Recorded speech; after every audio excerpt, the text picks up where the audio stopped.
Take an A in my class. I said, well, what did I do wrong? He said, you didn't do anything wrong, but you have a Cajun accent. You get a B. And because of that, a lot of people didn't let their children learn how to speak French because they knew that they were going to be looked down on later on in life, so they didn't let them speak French. My wife's parents could read, speak, and write in French. She can't speak French. They wouldn't let her learn it. 1916 to 1968, we were forbidden to speak the French language on the school grounds or in school. If they caught you, they'd make you write it 100 times, I will not speak it. If that didn't do it, they'd put a little stick across your knuckles and make you pay attention. So that's all over with. Now, in 1968, it was through with that. Now you can speak what you want. We don't speak English too good, but it's all right. You know? We don't care. And I used to get on Mom all the time, why didn't you teach us to speak French? She said, well, when we went to school, the kids that didn't speak French, they used to make fun of us because they couldn't hardly speak English, you know. Two of the little children that I taught spoke not a word of English when they came to school. They learned English in that first year and became A students. Can you imagine? Learning a language, learning to read, learning to write in 1 year. On sait l'école, il fallait que j'apprenne comment causer l'anglais. Et ça m'a pris tout l'année pour commencer à causer l'anglais. When I was in school, the first year I went, I had to go the whole year just to learn how to talk English. And it took me a year to learn that. Then after that, I caught on and everything went fine.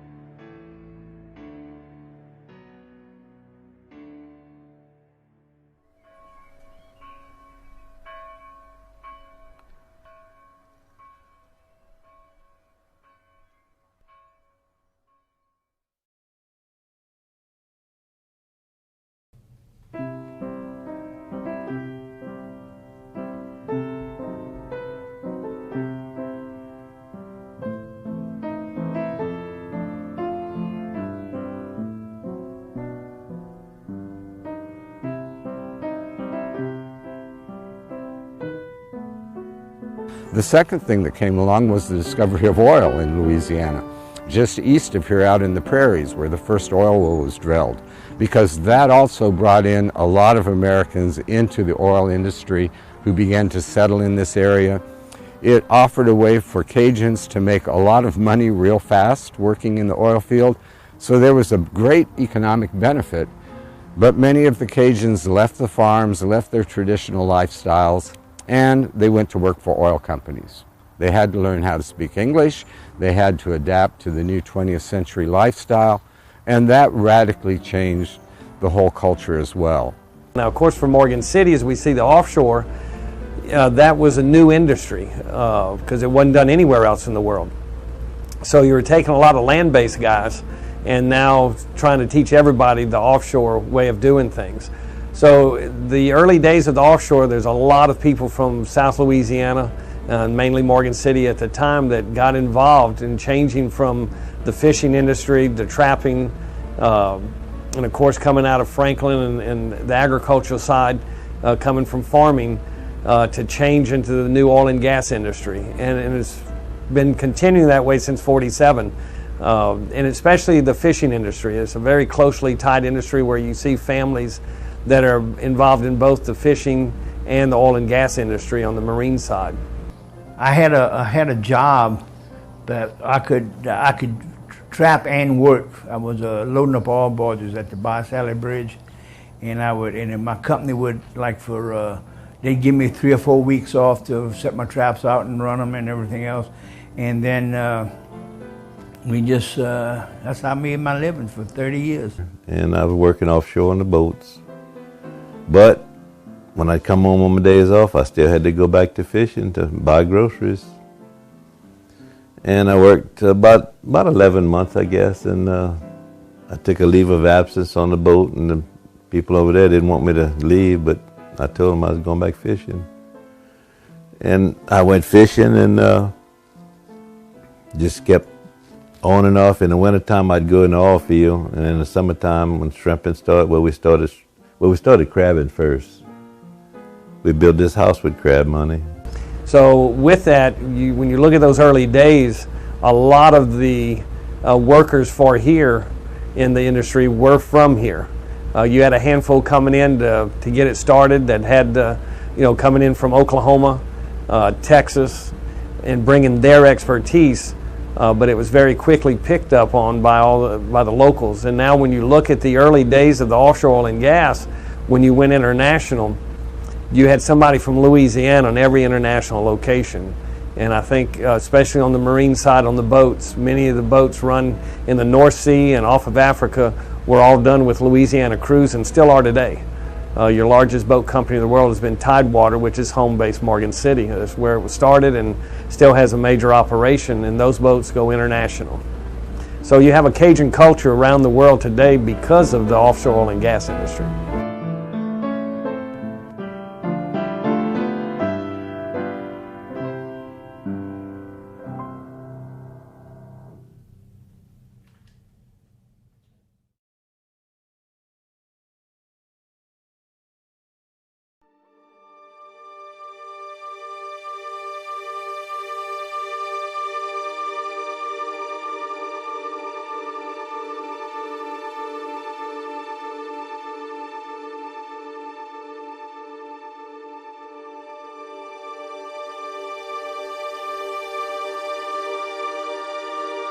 And then the third thing, and probably one that's sometimes underestimated, was World War II.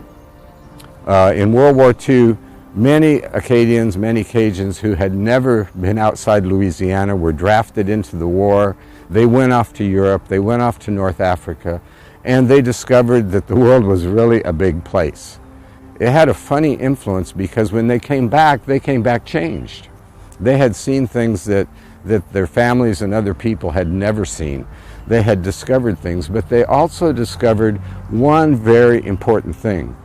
The fact that they spoke French became a real benefit.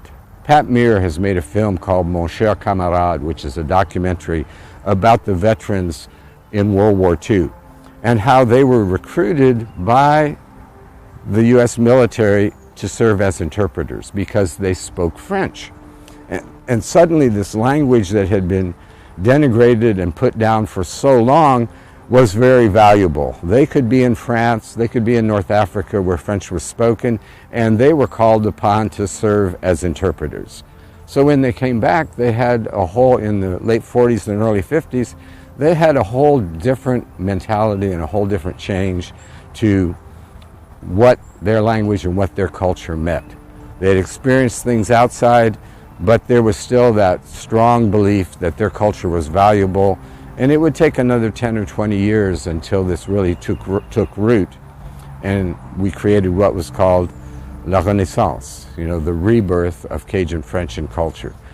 About 25,000 Cajuns served in World War II, and they would have been spread out throughout the U.S., throughout Europe, throughout Asia, the Pacific, and elsewhere.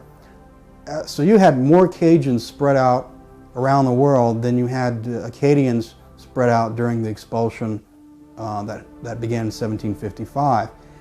Then, except for those who were killed in combat, they came back to Louisiana a changed people. They had seen a lot of the world. They saw how people lived elsewhere. Many of them spoke much better English than when they left. Some left speaking no English at all and came back and had a hard time adjusting to speaking French again.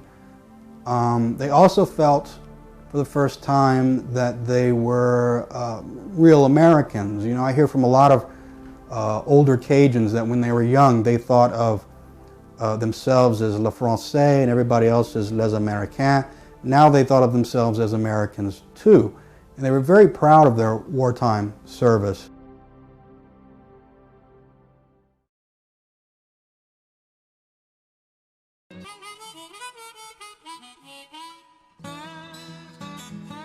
You had people living on farms, and they were living in extended families. And that was common to Cajun society, where you'd have not only the father and mother, but the grandparents too. And you'd have the father's brothers or the mother's brothers living very close. And all of the young kids would grow up, get married, and live in the same place. And one reason for that is because they needed labor, because farming is labor intensive. And in those days it was mules and it was manpower in the field. The more bigger family you have, the more successful you can be as a farmer. Well, when the tractor came out and you could replace a mule with a 12-row equipment, that there was no need for labor. So people had to leave. They had to leave the farm because there was no work there for them. Although many Cajuns left farming due to modernization, many continued to work on the farm, embracing new technology. Farming would not only include machinery, but also science, choosing more hardy, higher-yielding plants became part of successful farming. Perhaps the most noticeable crop to South Louisiana is sugarcane, with its towering stalks lining the horizon each year. Sugarcane is a $2 billion a year industry in South Louisiana. During the late 19th and early 20th centuries, sugarcane plantations lined the waterways of South Louisiana. The cane was planted and harvested by hand. Horses and mules tilled the land, and in the fall, the crops were harvested by cutting each stalk with cane knives. This was a labor-intense process requiring hundreds of workers. With the invention of the tractor and other cane equipment, fewer workers were needed. This led to fewer farmers. However, those that could afford to modernize increased in size, as machinery could now harvest more crops in a reasonable time. Today, single-row harvesters cut the cane at the base of the stalk, strip the leaves, chop the cane into 6-inch pieces called billets, and then deposits the cane into a transporter following alongside. The cane is then carefully gathered and dumped into wagons, which are transported by both 18-wheeler and tractor to the mill, where it is weighed per load. Each truckload must be sampled. A core sample is extracted from the load, squeezed to extract sugar, and measure the quality and sweetness of the cane. This test determines the value of each truckload of cane. The cane is then loaded onto the mill table, which transports the cane up a conveyor belt into the mill. The cane is then ground, squeezed, rinsed, squeezed again, and then the juices are cooked. This mechanized process quickly converts the juice into several products. The pulp of the cane, known as bagasse, is used for fueling the plant as well as other products. The finished product, raw brown sugar, is then transported into a storage facility where it is gathered and piled for transportation by barge, train, and truck to a facility which bags and distributes the final product.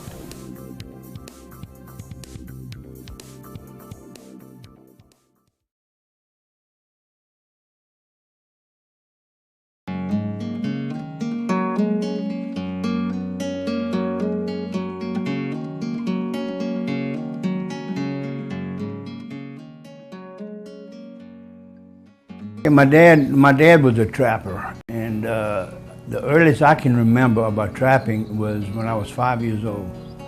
And he trapped at a place called Blue Hammock. That's in Terrebonne Parish. And it was, I mean, it comes in my mind, comes and goes, and too much. And then he quit trapping until I was 13 years old.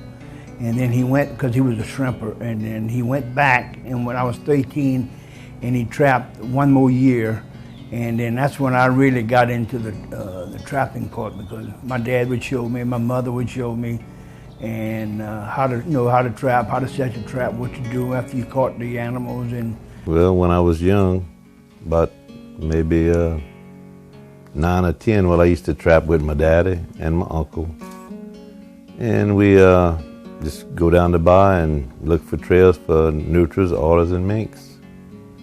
Put the trap in and go back the next morning, check them every day. And come back and we'd take and skin them out and pelt them and then stretch them, hang them, and about once a month the fur man would come by and he'd buy our goods. And back then they were really worth a lot more than they are today. Gas was a lot cheaper. And everything was a lot cheaper, but it was worth more money, and it was just a good living. When I was in school, in middle school, I used to go run traps. Yeah, and you know where Plus Alive Supermarket and all that was all marshlands there. Golden Farms, that was marshland. That's where I used to trap. I used to get on my bicycle before school, go in and run the traps, and then leave the rats when I get home after school. I'd skin them and do whatever I had to do. From December through around February was trapping season.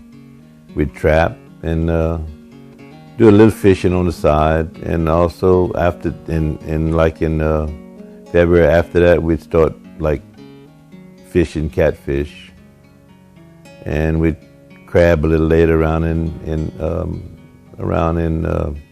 May and June. We'd start doing a little crabbing until probably when it started cooling off, then we go right back into trapping again.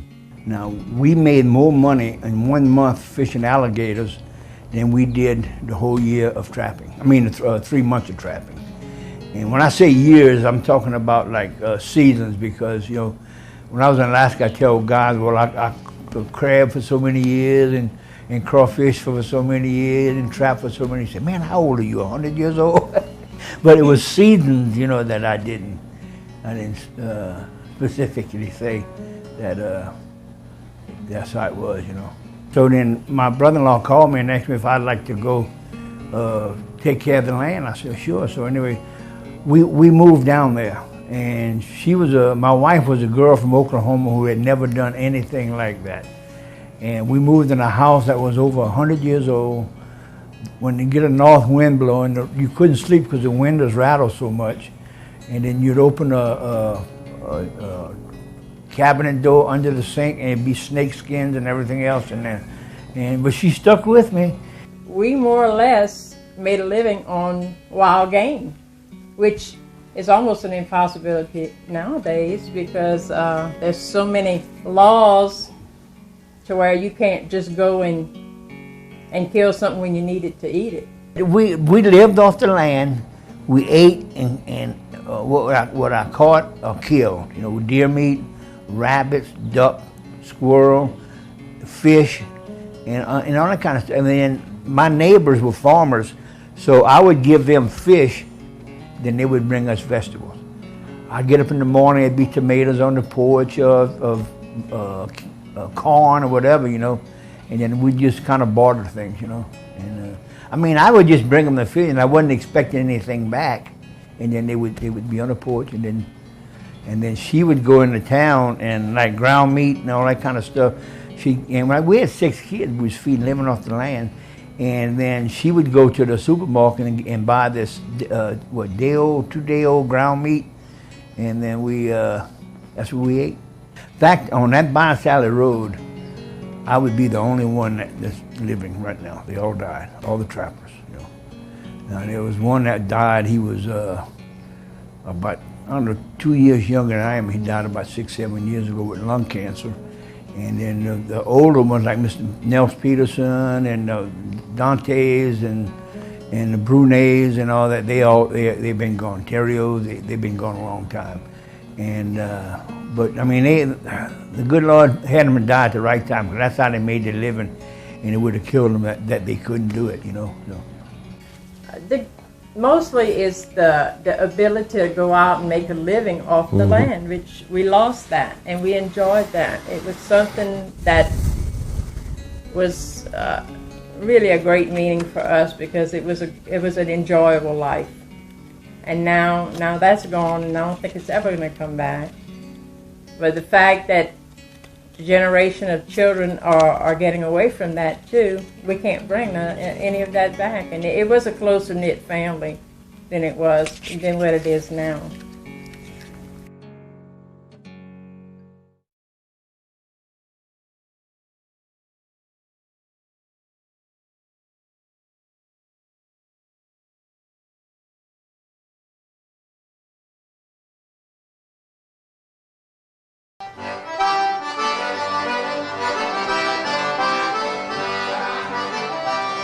Despite the hardships Cajuns face, they have developed an appreciation for life, family, and the many blessings God has granted them.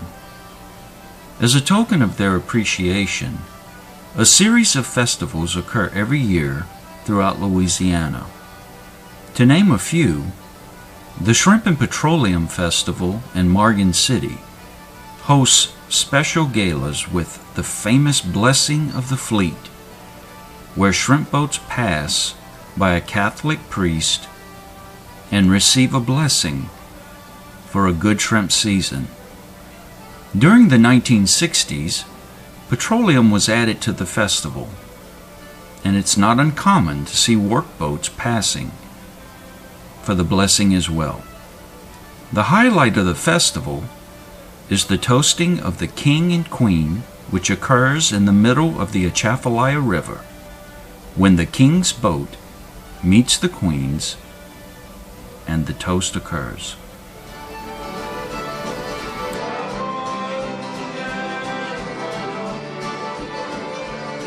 The Harvest Moon Festival occurs in Franklin and hosts the annual Chili Cook-Off, where local cooks show off culinary skills.